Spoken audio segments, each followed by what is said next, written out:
हिमवान द्वारा शिव की बारात की अवगानी तथा सबका अभिनंदन एवं वंदन। मेनका नारद जी को बुलाकर उनसे बारातियों का परिचय पाना तथा शिव और उनके गणों को देखकर भय से मूर्छित होना। ब्रह्मा जी कहते हैं, तदनंतर भगवान शिव ने नारद जी को हिमाचल के घर भेजा। वे कहाँ भी विलक्षण सजावट देखकर दंग रह गए। विश्वकर्मा ने जो विष्णु ब्रह्मा आदि समस्त देवताओं तथा नारद आदि ऋषियों की चेतन सी प्रतीत होने वाली मूर्तियां बनाई थीं, उन्हें देखकर देवर्षि नारद चकित हो उठे। तत्पश्चात हिमाचल ने देवर्षि को बारात बुला लाने के लिए भेजा। साथ हुई उस बारात की अवगानी के लिए मैनाक आदि पर्वत, अगवानी के लिए मैनाक आदि पर्वत भी गए। तदनंतर विष्णु आदि देवताओं तथा आनंदित हुए अपने गणों के साथ भगवान शिव हिमालय नगर के समीप सानंद आ पहुँचे। गिरिराज हिमवान ने जब यह सुना कि सर्वव्यापी शंकर मेरे नगर के निकट आ पहुँचे हैं, तब उन्हें बड़ी प्रसन्नता हुई। तदनंतर उन्होंने बहुत सा सामान एकत्र करके पर्वतों और ब्राह्मणों को महादेव जी के साथ वार्तालाप करने के लिए भेजा। स्वयं भी बड़ी भक्ति के साथ वे प्राण प्यारे महेश्वर का दर्शन करने के लिए गए। उस समय उनका हृदय अधिक प्रेम के कारण द्रवित हो रहा था और वे प्रसन्नता पूर्वक अपने सौभाग्य की सराहना करते थे। उस समय समस्त देवताओं की सेना को उपस्थित देख हिमवान को बड़ा विस्मय हुआ और वे अपने को धन्य मानते हुए उनके सामने गए। देवता और पर्वत एक दूसरे से मिलकर बहुत प्रसन्न हुए और अपने आप को कृतकृत्य मानने लगे। महादेव जी को सामने देखकर हिमालय ने उन्हें प्रणाम किया। साथ ही समस्त पर्वतों और ब्राह्मणों ने भी सदाशिव की वंदना की। वे वृषभ पर आरूढ़ थे, उनके मुख पर प्रसन्नता छा रही थी। वे नाना प्रकार के आभूषणों से विभूषित थे और अपने दिव्य अंगों के लावण्य से संपूर्ण दिशाओं को प्रकाशित कर रहे थे। उनका श्रीअंग अत्यंत महीन, नूतन और सुंदर रेशमी वस्त्र से सुशोभित था। उनके मस्तक का मुकुट उत्तम रत्नों से जटित होने के कारण बड़ी शोभा पा रहा था। वे अपनी पावन प्रभा का प्रसार करते हुए हंस रहे थे। उनका प्रत्येक अंग भूषण बने हुए सर्पों से युक्त था तथा उनकी अंग कांति बड़ी अद्भुत दिखाई देती थी। दिव्य कांति से संपन्न उन महेश्वरी की सुरेश्वरगण हाथ में चवर लिए सेवा कर रहे थे। उनके बाएं अंग में भगवान विष्णु थे और दाहिने भाग में मैं था। पीछे देवराज इंद्र थे और अन्य देवता आदि भी पीछे तथा अगल बगल में विद्यमान थे। नाना प्रकार के देवता आदि उन लोक कल्याणकारी भगवान शंकर की स्तुति करते जाते थे। उन्होंने स्वेच्छा से दिव्य शरीर धारण कर रखा था। वास्तव में वे साक्षात पर ब्रह्मा परमात्मा, सबके ईश्वर, उपासकों को मनोवांछित वर देने वाले, कल्याणमय गुणों से युक्त, प्राकृत गुणों से रहित, भक्तों के अधीन रहने वाले, सब पर कृपा करने वाले, प्रकृति और पुरुष से भी वे विलक्षण तथा सच्चिदानंद स्वरूप हैं। उनके दर्शन के पश्चात हिमवान ने भगवान शिव के वाम भाग में अच्युत श्री हरि का दर्शन किया, जो नाना प्रकार के आभूषणों से विभूषित हो विनीतानंदन गरुड़ की पीठ पर विराजमान थे। मुने भगवान के दाहिने भाग में उन्होंने 4 मुखों से युक्त महाशोभाशाली तथा अपने परिवार से युक्त मुझ ब्रह्मा को देखा। भगवान शिव के सदा ही अत्यंत प्रिय इन दोनों देवेश्वरों का दर्शन करके परिवार सहित गिरिराज ने आदर पूर्वक प्रणाम किया। इसी प्रकार भगवान शिव के पीछे तथा अगल बगल में खड़े हुए दीप्तिमान देवता आदि को भी देखकर गिरिराज ने उन सबके सामने मस्तक झुकाया। तत्पश्चात शिव की आज्ञा से आगे होकर हिमवान अपने नगर को गए। उनके साथ महादेव जी, भगवान विष्णु तथा स्वयंभू ब्रह्मा भी मुनियों और देवताओं सहित शीघ्रता पूर्वक चलने लगे। मुने उस अवसर पर मेना के मन में भगवान शिव के दर्शन की इच्छा हुई, इसीलिए उन्होंने तुमको बुलवाया। उस समय भगवान शिव से प्रेरित होकर उनका हार्दिक अभिप्राय पूर्ण करने की इच्छा से तुम वहां गए। मैना तुम्हें प्रणाम करके बोली, मुने गिरिजा के होने वाले पति को पहले मैं देखूंगी। शिव का ऐसा रूप है जिनके लिए मेरी बेटी ने ऐसी उत्कृष्ट तपस्या की है। तात उस समय भगवान शिव भी मैना के भीतर के अहंकार को जानकर श्री विष्णु और मुझसे अद्भुत लीला करते हुए बोले। शिव ने कहा, तात आप दोनों मेरी आज्ञा से देवताओं सहित अलग अलग होकर गिरिराज के द्वार पर चलिए, हम पीछे से आएंगे। यह सुनकर भगवान श्री हरि सब देवताओं को बुलाकर वैसा करने के लिए कहा। शिव के चिंतन में तत्पर रहने वाले समस्त देवताओं ने शीघ्र वैसी ही व्यवस्था करके उत्सुकता पूर्वक वहां से पृथक पृथक यात्रा की। मुने मैना अपने मकान के सबसे ऊपरी भवन में तुम्हारे साथ खड़ी थी। उस समय भगवान विश्वेश्वर ने अपने को ऐसी वेशभूषा में दिखाया जिससे मैना के हृदय को ठेस पहुंची।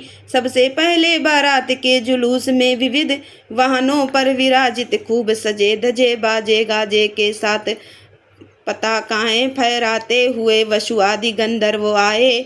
फिर मणिग्रीवादि यक्ष, तदनंतर क्रम से यमराज, नित्रति, वरुण, आयु, कुबेर, ईशान, देवराज, इंद्र, चंद्रमा, सूर्य, भृगु आदि मुनीश्वर तथा ब्रह्मा आए।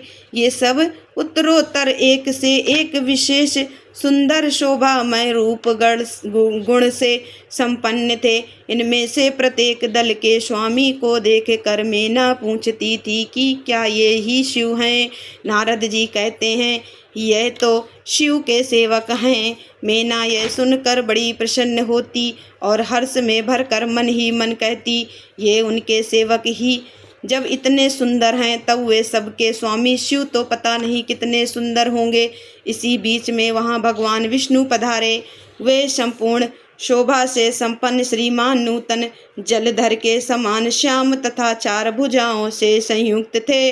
उनका लावण्य करोड़ों कंदर्पों को लज्जित कर रहा था। वे पीतांबर धारण करके अपनी सहज प्रभा से प्रकाशित हो रहे थे। उनके सुंदर नेत्र प्रफुल्ल कमल की शोभा को छीने लेते थे। उनकी आकृति से शांति बरस रही थी। पक्षीराज गरुड़ उनके वाहन थे। शंख चक्र आदि लक्षणों से युक्त मुकुट आदि से विभूषित वक्षा स्थल में श्री वत्सक का चिन्ह धारण किए वे लक्ष्मीपति विष्णु अपने अप्रमेय प्रभा पुंज से प्रकाशमान थे। उन्हें देखते ही मैना के नेत्र चकित हो गए।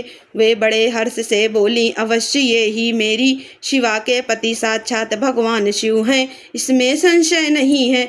मुने तुम भी लीला करने वाले ही ठहरे। अतः मैना की यह बात सुनकर उनसे बोले, देवी ये शिवा के पति नहीं हैं अपितु भगवान के शवहरि हैं। भगवान शंकर के संपूर्ण कार्यों के अधिकारी तथा उनके प्रिय हैं। पार्वती के पति जो दूल्हे शिव हैं उन्हें इनसे भी बढ़कर समझना चाहिए। उनकी शोभा का वर्णन मुझसे नहीं हो सकता। वे ही संपूर्ण ब्रह्मांड के अधिपति सर्वेश्वर तथा स्वयं प्रकाश परमात्मा हैं। ब्रह्मा जी कहते हैं, नारद तुम्हारी इस बात को सुनकर मैना ने उन शुभ लक्षणा उमा को महान धन्य वैभव से संपन्न सौभाग्यवती तथा तीनों कुलों के लिए सुखदायिनी माना। वे मुख पर प्रसन्नता लाकर प्रीत युक्त हृदय से अपने सर्वाधिक सौभाग्य का बारंबार वर्णन करती हुई बोली। मैना ने कहा, इस समय मैं पार्वती को जन्म देने के कारण सर्वथा धन्य हो गई। ये गिरीश्वर भी धन्य हैं तथा मेरा सब कुछ परम धन्य हो गया। जिन जिन अत्यंत तेजस्वी देवताओं और देवेश्वरों का मैंने दर्शन किया है, इन सब के जो पति हैं वे मेरी पुत्री के पति होंगे। उसके सौभाग्य का क्या वर्णन किया जाए। भगवान शिव के पति रूप में पाने के कारण पार्वती के सौभाग्य का 100 वर्षों में भी वर्णन नहीं किया जा सकता। ब्रह्मा जी कहते हैं, नारद मैना ने प्रेम पूर्ण हृदय से ज्यों हुई उपर्युक्त बात कही, त्यों ही अद्भुत लीला करने वाले भगवान रुद्र सामने आ गए। तात उनके सभी गण अद्भुत तथा मेना के अहंकारों को चूर्ण करने वाले थे। भगवान शिव अपने आप को माया से निर्लिप्त एवं निर्विकार दिखाते हुए वहां आए। मुने उन्हें आया जान तुमने मेना को शिवा के पति का दर्शन कराते हुए उनसे इस प्रकार कहा, सुंदरी देखो, ये साक्षात भगवान शंकर हैं, जिनकी प्राप्ति के लिए शिवा ने वन में बड़ी भारी तपस्या की थी। तुम्हारे ऐसा कहने पर मेना ने बड़ी प्रसन्नता के साथ अद्भुत आकार वाले भगवान महेश्वर की ओर देखा। वे स्वयं तो अद्भुत थे ही, उनके अनुचर भी बड़े अद्भुत थे। इतने में हे रुद्रदेव की परम अद्भुत सेना भी आ पहुंची, जो भूत प्रेत आदि से संयुक्त तथा नाना गणों से संपन्न थी। उनमें से कितने ही बवंडर का रूप धारण करके आए थे, कितने ही पताका की मरमर ध्वनि के समान शब्द करते थे। किन्हीं के मुंह टेढ़े थे तो कोई अत्यंत कुरूप दिखाई देते थे, कुछ बड़े विकराल थे। किन्हीं का मुंह दाढ़ी मूछ से भरा हुआ था, कोई लंगड़े थे तो कोई अंधे, कोई दंड और पाश धारण किए हुए थे तो किन्हीं के हाथों में मुदगर थे। कितने ही अपने वाहनों को उल्टे चला रहे थे, कोई सींग, कोई डमरू और कोई गोमुख बजाते थे। गढ़ों में से कितने के तो मुंह भी नहीं थे, कितनों के मुख पीठ की ओर लगे थे और बहुतों के तो बहुतेरे मुख थे। इसी तरह कोई बिना हाथ के थे, किन्हीं के हाथ उल्टे लग रहे थे और कितनों के बहुत से हाथ थे। कितने ही नेत्रहीन थे, किन्हीं के बहुत से नेत्र थे। किन्हीं के सिर ही नहीं थे और किन्हीं के बहुत खराब सिर थे। किन्हीं के कान ही नहीं थे और किन्हीं के बहुत से कान थे। इस तरह सभी गण नाना प्रकार की वेशभूषा धारण किए हुए थे।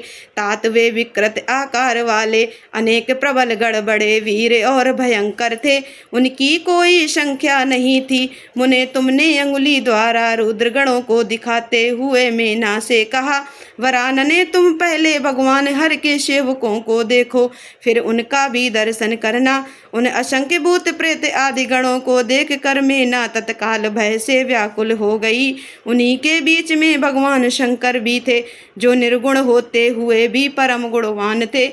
वे वृषभ पर सवार थे, उनके 5 मुख थे और प्रत्येक मुख में 3-3 नेत्र। उनके सारे अंगों में विभूति लगी हुई थी, जो उनके लिए भूषण का काम देती थी। मस्तक पर जटा जूटे और चंद्रमा का मुकुट, 10 हाथ और उनमें से एक में कपाल किए, शरीर पर बाघंबर दुपट्टा और हाथ में पिनाक एवं त्रिशूल, आंखें भयानक आकृति विकराल और हाथी की खाल का वस्त्र। यह सब देख कर शिवा की माता बहुत डर गईं, चकित हो गईं, व्याकुल होकर कांपने लगीं और उनकी बुद्धि चकरा गई। उस अवस्था में तुमने अंगुली से दिखाते हुए उनसे कहा, ये ही हैं भगवान शिव। तुम्हारी यह बात सुनकर सती मेना दुख से भर गई और हवा के झोंके खाकर गिरी हुई लता के समान तुरंत भूमि पर गिर पड़ी। यह कैसा विकृत दृश्य है, मैं दुराग्रह में पड़कर ठगी गई। यूं कहकर मेना उसी क्षण मूर्छित हो गई। तदनंतर सखियों ने जब नाना प्रकार के उपाय करके उनकी समुचित सेवा की, तब गिरिराज प्रिया मेना धीरे धीरे होश में आई।